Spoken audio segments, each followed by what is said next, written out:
Najdaljša noč v letu je bila pika na i veličastnega in programsko pestrega veselega decembra v mestu ob Dravi.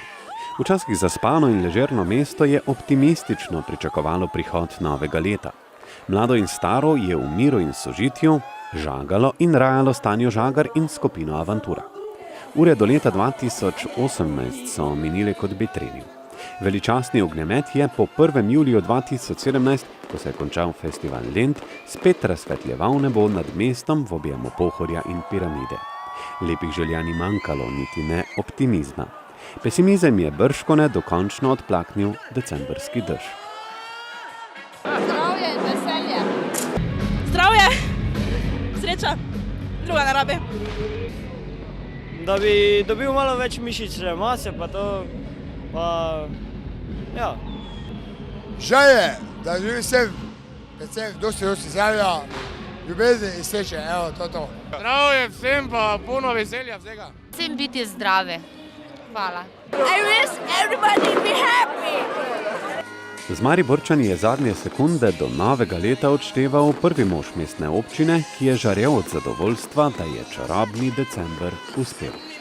Osebno to, kar si sam želim. Želim si zdravja, želim si sreče. Pa ko pridejo situacije, ko se zdi, da je zelo težko, ne pozabi, da vedno sije sonce. Leto 18 je pa za Maribor prelomno leto. Toliko investicij, ki jih imamo načrtovanih, tako z občinskim, kot državnim, kot evropskim denarjem, tega še v Mariboru ni bilo v zadnjih 30 letih. Tudi zasebni trg se prebuja, veliki gospodarski igralci so prišli v mesto. Tako da po letu 18 ne bo nikdar več tako, kot je bilo predtem. Jaz mislim, da bo leto 2018 izjemno leto, pa ne mislim samo to iz osebnega stališča mesta, ker projekte, ki so pripravljeni, ki bo izvedeni v 2018 in bo štartili 2018, so ne taka, kar bo Maribor spremenili za vedno. Se pravi, jaz se tega veselim in veselim tudi prihodnjih let, ki prihajajo za tem. Ljudje so bili s silvestrskim programom večinoma zadovoljni. Dobro zabavo je zagotavljalo preverjeno ime, ki je vse bolj povezano z besedno zvezo Silvestrovanje v Mariboru. Seveda, sploh zato, ker sem pa že nekaj let zapored tukaj v Mariboru in jaz sem tle res kot doma.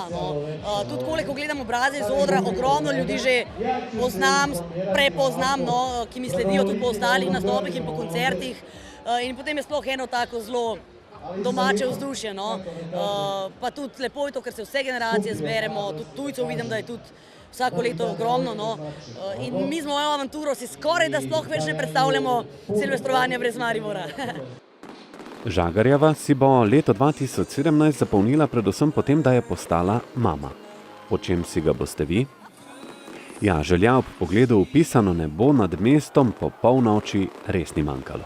Da bi dobre misli in želje v letu 2018 odzvanjale, kot so sinoči poki raket in se uresničevale. Pretežno seveda tiste temeljne, brez katerih vse ostalo nima pravega pomena.